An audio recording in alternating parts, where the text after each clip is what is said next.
Learn German with Anja. Fang! Hallo alle zusammen. Heute sprechen wir über Präpositionen mit dem Akkusativ, okay? So, there are certain prepositions which always demand the accusative case, okay? So usually to see if you need the accusative or the dative case, you can look at two things, ja? Zwei Dinge. Verben, the verbs, und Präpositionen, prepositions, okay? Those two things usually tell you if you need the accusative or the dative, okay? And at the dative we will look later. So, Präpositionen mit Akkusativ. Okay, als erstes. Als erstes means first, ja? Als erstes. Die Präposition bis. Bis means until or till, ja? For example, you might know it from bis später, see you later. And if you say bis nächsten Sonntag, this means see you next Sunday, until next Sunday, yeah? See you next Sunday. You see this nächsten, this is the ending for the accusative. But about the adjectives, we will talk about this later, okay? Nächste. Durch, this means through or by. For example, wir laufen durch den Park. Den Park ist im Akkusativ, you know? It's in the accusative. So, für. Für means for. For example, der Ball ist für dich. Dich ist in the accusative. Ja, das ist im Akkusativ. Oder das Geschenk ist für den Mann. For the man. Akkusativ. So, gegen, against. Zum Beispiel, ich spiele gegen dich. I play against you. Ohne, without. Gehst du ohne mich? Do you go without me? Mich ist Akkusativ. It's in the accusative. Ja? Gehst du ohne mich? Und das letzte, around, or for, or at. So, around, for example. Er geht den Tisch. He walks around the table. Ja? He's walking around the table. Den Tisch. Because it's der Tisch, so it changes to den. So siehst du, es gibt 6 Präpositionen, die immer, always, die immer den Akkusativ verlangen. Ja? Which always demand the accusative. So there are other ones which can either be dative or accusative, but I will talk about those later.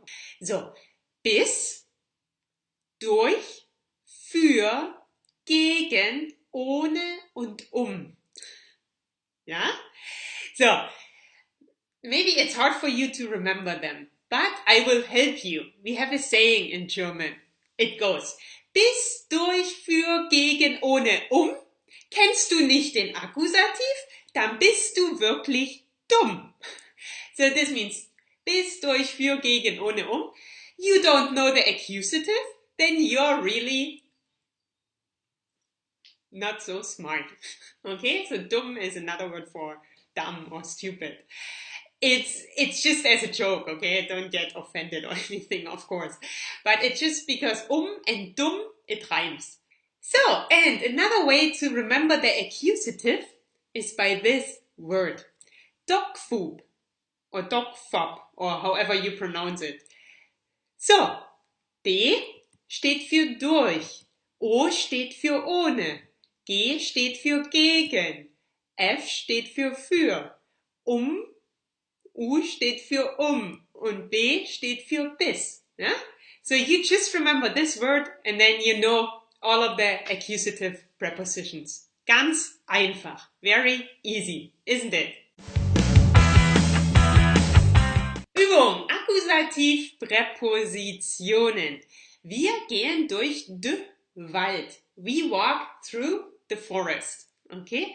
So, wir gehen durch den Wald. Der changes to den because it's accusative. And why is it accusative? Because it's after the preposition durch. Okay?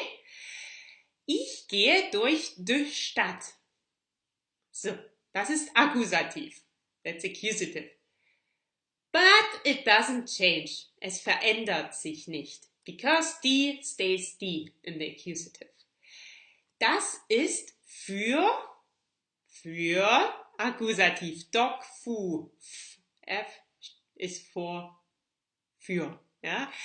So, der Lehrer für den Lehrer. So, der Ball ist für den Lehrer. The ball is for the teacher. Accusative. Der Lehrer. If it was die Lehrerin, then it would stay the same. Das ist für die Lehrerin. Okay? So, wir verreisen ohne de Wagen. Der Wagen, it's another word for Auto. It's another word for car. Yeah? That's why it's also called Volkswagen. Volkswagen, yeah? The car brand. Der Wagen. So, wir verreisen. This means we go on a trip. We travel. Without the car. Wir verreisen ohne den Wagen. Und das ist für, I already told you, für die Lehrerin. So, das ist alles für heute.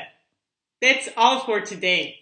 Versucht ihr das Wort Dogfood zu merken. Okay? Try to remember the word Dogfood. Then you know all the prepositions which always come with the accusative. Okay? Und jetzt kennst du schon Präpositionen und Verben, nach denen der Akkusativ kommt. Okay? So now you already know some prepositions and some verbs after which the accusative follows. But later we will also have a look at the dative, and you will notice that some prepositions can have both the accusative and or the dative, you know. And even for verbs, some verbs, they can have both after them, the accusative and the dative. So we will see how this goes, but no worries, I will always go step by step by step, you know. Und dann wird das einfach, then it will be easy. Dankeschön. Tschüss.